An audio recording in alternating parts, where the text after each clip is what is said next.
Hindi mo Hi naman po, mangyayari. good evening po. Ako na-miss ko yung bond talaga. Kasi parang family. Aking ulam, bangus, may papundoon.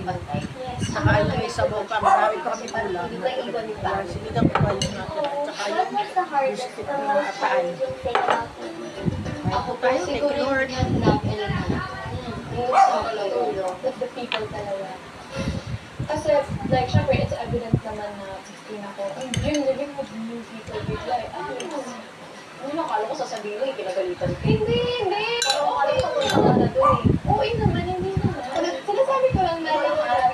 Na 16 lang ako, pinagalitan na ako, diba na. Hindi, okay lang, we're past that, diba?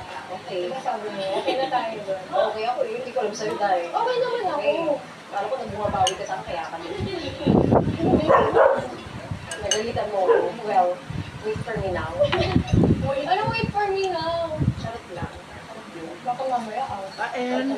Thank you sa'yo, Lord. Ako hindi ko ito mag-alala. Pinabigyan na kasi people that you don't know. Diba? Siyempre, nung napapasok kayo, lahat hindi mo kilala yung tapos mag-a-adjust ka kasi sa ibang personality. That was the hardest part. Pero siyempre, part that siya natin ang masaya. Kasi we get to learn from different people. Diba? Okay naman sagot ko.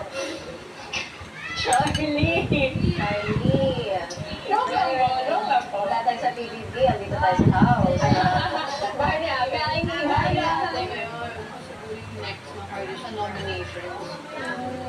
Sobrang hirap yung ate. Kasi kahit wala naman talagang reason, we have to know. Kailangan talaga magbigay ng reason. I wish you were there at the first nomination namin.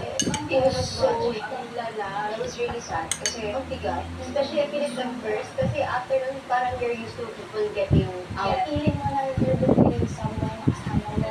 Yeah. Even though you don't want. Yeah, was able to reflect it. Talagang dinamakulakan ka lang kung maramdaman. So, ito Ako was lang hard mo for for si Victor. Hindi. Actually, kasi ate, puro ang akin lang yung pinapakita ng umiiyak ako. Lahat kami, we were also breaking down every day. Tsaka yung phone mo wala. Ang hirap. Tapos yung work ko talaga nandun. And pag gumagawa ka ng content, lagi ako nag-release. Kasi wala talagang nag-iisip ng content for me. So, minsan pag naliligo, or pag nakaupong ganyan, tulala. Ganda to. Sinilista ko siya. Eh, kung sa TV, walang phone. Walang phone. So, sinasabi ko, yung parang wala na akong kwenta. Baka paglabas ko, dire-diretso na itong print. Hindi na siya bumalik pag-isip. Sabi ni Kuya sa akin, may tiwala ako sa'yo. Oo, Kuya. And then yung next, yung makasama yung ibang tao. First time sa buhay ko, yung ibang tao, hindi ko kapatid or hindi ko family. Pag may mali kasi talaga, pumipikit pa rin ako. So sabi ko, baka mag-misinterpret, katulad nung ano namin. sa atin. Oo. Hirap pag ibang tao. Yeah. Next question. Anong first impression niyo kay Kuya Bara? And ano na ngayon? Kay Kuya Bara?